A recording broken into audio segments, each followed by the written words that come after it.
Alexis announces her bonus at dinner. By the time the check comes, she's offered twice to pick it up, agreed to loan her cousin a few $100s, and gotten talked into a trip she never actually wanted to take.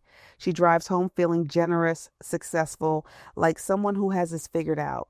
2 weeks later, her card gets declined at the grocery store, not because the bonus wasn't real, because the moment people knew what she had, she stopped being in control of what happened to it. You don't need your own Alexis moment for this to be about you.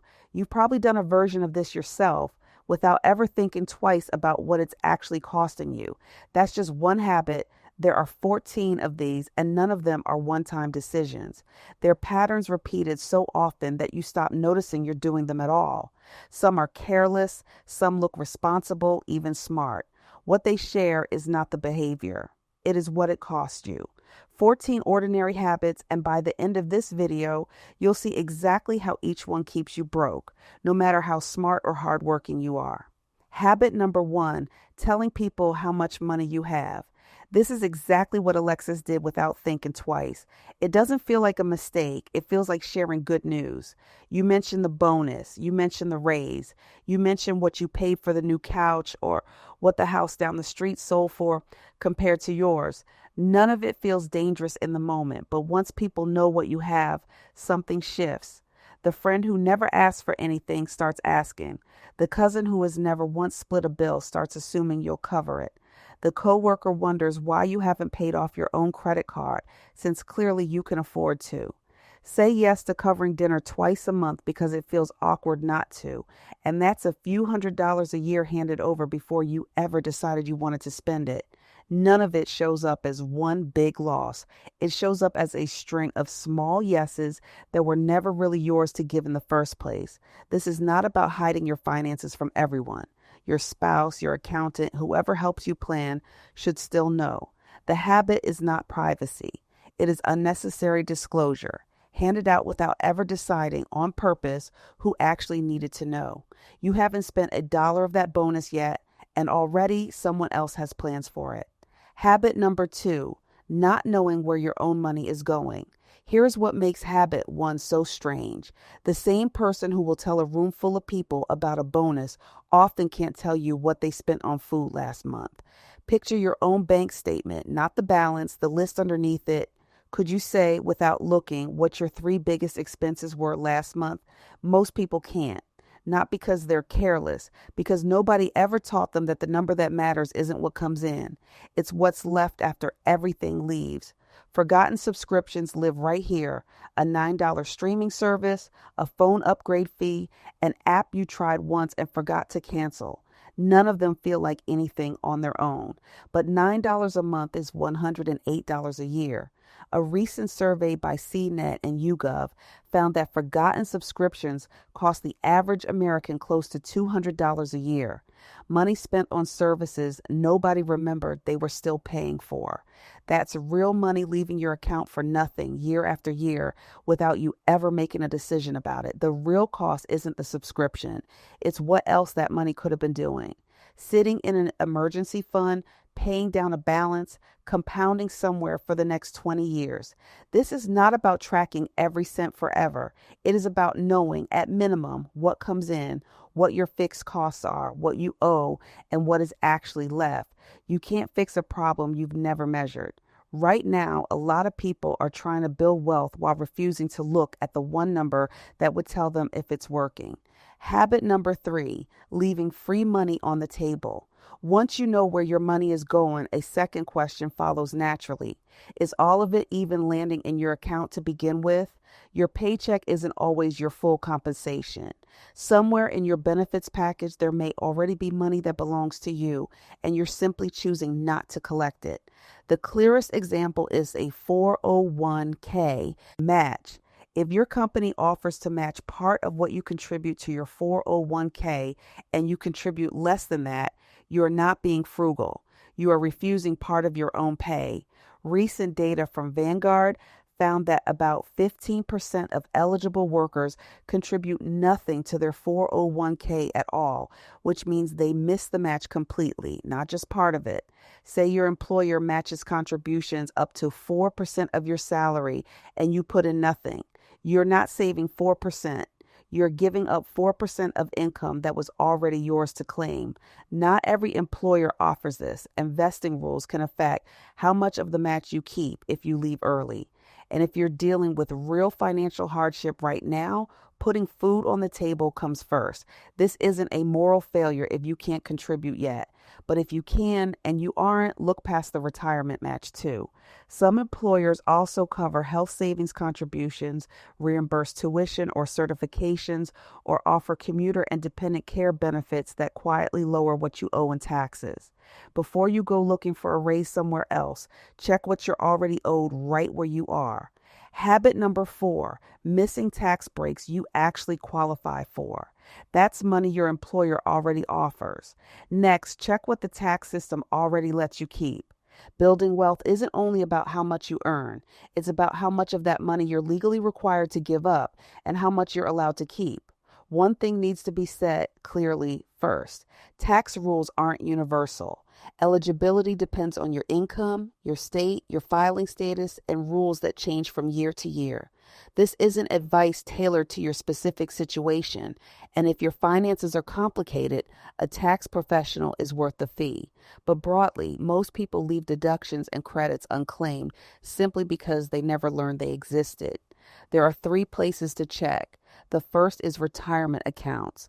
Contributions to a 401k or a traditional IRA can lower what you owe right now, while a Roth IRA works the other way around. You pay the tax going in, but withdrawals in retirement come out tax-free.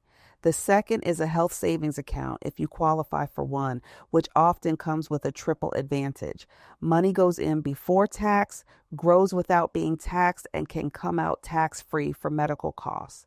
The third is smaller items that add up. Certain education expenses, mortgage interest, and specific credits for dependents can also reduce your bill, depending on your situation. The habit isn't paying taxes. Everyone pays taxes. The habit is never taking 30 minutes to learn which of these actually apply to you, and instead assuming the tax code only benefits wealthy people with accountants. It doesn't. Some of it's sitting there for anyone who qualifies. Most people just never check. Think of 2 coworkers earning the same salary. One contributes $2,000 annually into their health savings account. In the 22% tax bracket, that saves $440 a year in taxes. Invested at 10%, that alone grows to about $7,000 over 10 years. The same coworker also claims an education credit worth up to $2,500 a year for 4 years of school, $10,000 total if never missed. The other coworker assumes none of it applies to them and never looks into any of it. Neither of them earned a single extra dollar. One just kept more of what was already theirs.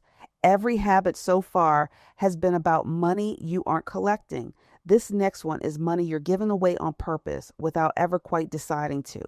Habit number 5, letting other people determine your lifestyle. Somewhere along the way, your spending stopped being about what you value and started being about what the people around you can afford. A 2025 report from Empower found that 6 in 10 young adults feel pressure to spend just to keep up with their friends. Maybe it's the friend group that always picks the expensive restaurant. Maybe it's a coworker who upgraded their car, so yours suddenly feels outdated. Maybe it's watching someone's vacation online and feeling like you're falling behind in a race you never agreed to run. The distinction that matters is this: there's a difference between buying something because you genuinely want it and buying something because you want people to see that you can afford it. One is a choice, the other is a performance, and performances are expensive. This is not an argument against enjoying your money if it genuinely fits your budget. The habit is spending to match someone else's income when you don't actually know what their finances look like behind the scenes. Your friend's budget isn't your budget. Their timeline isn't your timeline. If they're a real friend, they will understand that you aren't walking the same financial path, and they will still be your friend either way. Notice how quickly the pressure fades once you actually name it. The next time you feel pressure to match someone else's spending, ask yourself plainly whether you actually want the thing or whether you want the moment of being seen wanting it. Habit number 6, buying on impulse or emotion.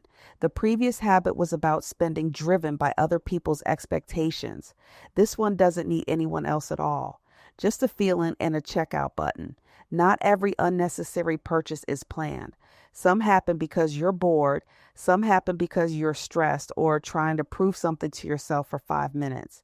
You're scrolling, you see something, and before you thought about it, it's already in your cart. You're at checkout and a smaller, cheaper ad on appears, so you toss it in too. None of this feels like debt. It feels like a small treat. But small treats add up into a pattern, and spending driven by emotion rarely gets reversed by logic afterward.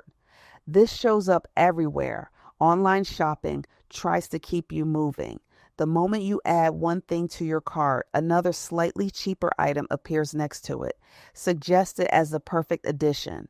That second item was never on your list either, and it rarely feels like spending since it's framed as a small extra next to something you had already decided to buy. The fix costs nothing. Before buying something that wasn't already on your list, wait 24 hours. Leave it in the cart. If you still want it tomorrow and it fits your budget, buy it with a clear head instead of a reactive one. Most of the time, the urge fades before the day does. A temporary feeling shouldn't turn into a permanent financial habit. Impulse buying happens in a single moment. What follows happens so gradually you stop noticing it at all. Habit number 7, letting your lifestyle grow every time your income does. You get a raise, and almost without noticing, your life gets a little more expensive to match it. The apartment gets a bit nicer. The car payment creeps up. The lunch that used to cost you $10 becomes $20. The occasional nice dinner becomes a weekly habit, and the subscriptions multiply. None of these choices feel reckless individually. Together, they quietly absorb every extra dollar the raise was supposed to give you. This is lifestyle inflation, and it's a major reason people earn more every year and still feel exactly as stuck as they did 5 years ago. A 2025 Goldman Sachs survey found that 40% of workers earning more than $300,000 a year say they're living paycheck to paycheck, not because they can't pay their bill, because their spending has risen right along with their income until there's nothing left over regardless of how much comes in. If a habit can trap someone earning that much, income was never going to be the thing that saved you from it either. Here's the part most people skip. A raise isn't automatically supposed to become entirely new spending. When your income goes up, you get to decide on purpose how much of it improves your life right now and how much builds the life you actually want later. The point is that it's a decision, not something that happens to you by default. None of this is an argument against ever upgrading anything you own. Enjoying more of your money as you earn more isn't the problem. The problem is spending every extra dollar without ever deciding to. If every raise creates an equal rise in spending, your income keeps changing, but your actual financial position never does. Habit number 8, confusing being cheap with being smart. Every habit so far has been about spending too much. This one is different. It's about trying to save money and still losing more of it because of how you go about it. Saving money and being frugal aren't the same thing, and confusing the two can cost you far more than it saves. Say your shoes wear out, and instead of buying a pair that will last a few years, you buy the cheapest pair on the shelf to save money today. 3 months later, they fall apart, and you're back at the store buying another cheap pair. By the end of the year, you've bought the same pair of shoes 3 times and spent more than you'd have on one good pair that actually lasted. This is not a claim that expensive always means better or that cheap always means wasteful. It's an argument for asking a different question. Instead of asking what costs the least right now, ask what actually costs the least over its lifetime. Consider durability. Consider how often you'll need to replace it. Consider whether the cheaper option comes with hidden maintenance or repair costs down the line. The same pattern shows up outside of shoes. A cheap set of kitchen knives that needs replacing every year. A budget tool that breaks halfway through the one job you bought it for. Not one of these purchases looked reckless at the time.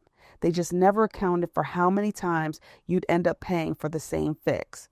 Frugality asks what gives you the best value. Cheapness only asks what costs the least today. Saving money today isn't actually saving anything if it guarantees a bigger expense tomorrow. Habit number 9, paying yourself last. That was about how you spend the money you keep. Now the question turns to whether you ever actually keep any of it in the first place. Look at the order most people pay their bills. Rent first, then subscriptions, then whatever social plans come up that month. Whatever happens to be left over, if anything is left over, becomes savings. Notice what that means. Saving is not a decision in this order. It is an accident. It only happens if every other expense leaves something behind. The fix is simple to say and still worth saying clearly. Move saving earlier in that list instead of last. The easiest way to do this is to automate it. The day you get paid, have a percentage move automatically into a separate savings account before you ever see it in your checking account. Treat it the same way you treat rent. Non-negotiable. The same principle shows up in retirement plans. Vanguard's research on retirement savings found that 401k plans with automatic enrollment reach a participation rate above 90%, compared to roughly 2 out of 3 when employees have to sign themselves up. Automatic beats willpower almost every time. You don't need to start at some impressive number. 1% is still a habit. 5% is still a habit. What matters early on is consistency, not size. You can raise the percentage later as your income grows or your debt shrinks. Imagine the version of you 6 months from now opening a savings account and finding money already there without remembering putting it in. That's what automation actually buys you, not willpower. Just one decision made once that keeps working long after you've stopped thinking about it. Saving shouldn't depend on whatever accidentally survives your spending. It should be one of the first decisions your paycheck makes, not the last one. Habit number 10, living without an emergency fund. Once that money is actually being set aside, the next question is what it's sitting there for. Without money set aside for emergencies, every disruption in your life becomes a debt event. According to the Federal Reserve's most recent survey of household finances, 37% of Americans couldn't cover a $400 emergency expense with cash. That's more than 1 in 3 people. A car repair, a medical bill, reduced hours at work, a broken appliance. None of these are rare. One of them will happen to you eventually. The only question is whether you pay for it with money you already have or with a credit card and the interest that comes with it. 6 months of expenses doesn't have to be the starting point. That number can feel so far away that people give up before they start. Instead, start with a small buffer, enough to cover one unexpected expense without panic. Then work toward 1 month of essential costs. Then over time toward 3 to 6 months, depending on how stable your income is. This money should live somewhere separate from your everyday spending account, ideally a high yield savings account, so it actually earns something while it sits there. Somewhere you won't accidentally spend it on something that isn't actually an emergency, but somewhere you can still reach quickly if you truly need it. Picture the difference between 2 versions of the same bad week. In one, the water heater fails and it goes straight onto a credit card at whatever interest rate that card charges. In the other, it comes out of an account you built exactly for moments like this, and by next week, it's already behind you. Without this buffer, a single bad month doesn't just interrupt your life. It can follow you for years afterward through the debt it forces you into. Habit number 11, using debt to buy things you can't actually afford. That's debt forced on you by circumstance. This one and the next are about debt people walk into on purpose. Breaking a purchase into 4 smaller payments doesn't make the purchase affordable. It just makes the price harder to see all at once. This is the appeal behind buy now, pay later plans. A pair of shoes, a piece of furniture, whatever it is, gets split into a few interest-free payments instead of one upfront cost. It feels manageable in the moment, but miss one of those payments and you're often charged a late fee worth a real percentage of what you bought on top of whatever you still owe. LendingTree's most recent tracker found that 47% of people using these plans say they've paid late on one of these loans in the past year, and that number has been climbing for 2 years straight. Before you use one of these plans for anything you don't truly need, run a simple test. Could you afford this item in full today without financing it at all? If financing weren't an option, would you still be buying it? What else have you already committed next month's paycheck to? Look closely at what these plans are actually selling. Not just convenience, but the feeling that a payment plan makes the decision for you, so you never have to sit with the full price long enough to reconsider it. To be clear, this is not a claim that all financing is reckless. A mortgage or a car loan tied to something necessary or appreciating in value is different from splitting up a pair of sneakers you were on the fence about anyway. The habit worth breaking is repeatedly using tomorrow's paycheck to cover today's wants. A payment might fit comfortably into this month's budget, while the purchase itself still doesn't fit into your actual financial life. That's how people get into debt. Staying in it far longer than necessary is its own habit, and it's next. Habit number 12, paying only the minimum on high interest debt. A credit card's minimum payment exists so your account stays current. It was never built to erase your balance quickly. Close to half of American cardholders, about 47%, according to Bankreit's most recent report, carry a balance instead of paying it off in full each month. Say you owe $2,000 on a card charging 22% interest and your minimum payment is set at 2% of the balance, or $25, whichever is greater. If you pay only that minimum every month, it takes close to 35 years to pay off that balance, and along the way you pay more than $10,000 in interest on top of the original $2,000 you borrow. That isn't an exaggeration. It's simply how a shrinking minimum payment interacts with interest that keeps compounding on whatever is left. A debt spiral begins exactly like this. Interest adds to the balance faster than small payments can chip away at it. A single emergency forces new borrowing on top of the old, and every paycheck that goes toward yesterday's spending is a paycheck that can't go toward today's life. If you're carrying high interest debt after your essential expenses and a small safety buffer, that balance deserves the next priority. Pay above the minimum whenever you can. Stop adding new charges while you're paying it down. If the balance feels unmanageable, a reputable nonprofit credit counseling service can help you build a real plan, and it costs far less than another decade of minimum payments. None of this means credit cards are inherently dangerous. Used well and paid in full, they can build your credit and offer real protection. The danger is specifically in carrying a balance and paying only the minimum, month after month, without ever questioning it. The minimum payment protects your account today. It does nothing to protect your income for the next 30 years. Everything up to this point has been about protecting money you already have. These last two habits are about actually growing it. Habit number 13, believing that saving alone will make you wealthy. Cutting unnecessary spending matters, but there's a limit to how far it can take you, because there's a floor to how much any person can realistically cut. At some point, wealth building also requires the other side of the equation, earning more.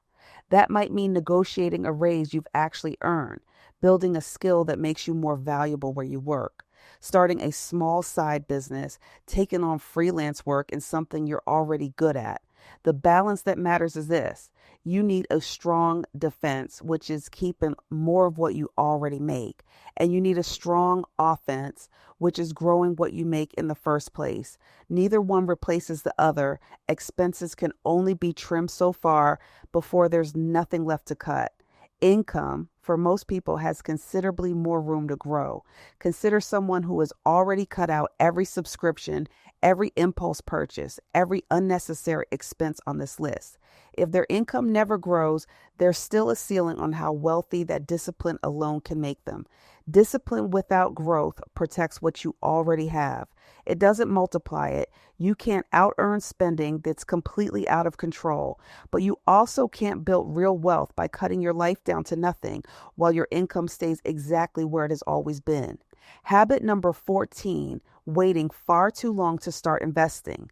The previous habit was about earning more. This one is about what happens to that money once you actually have it.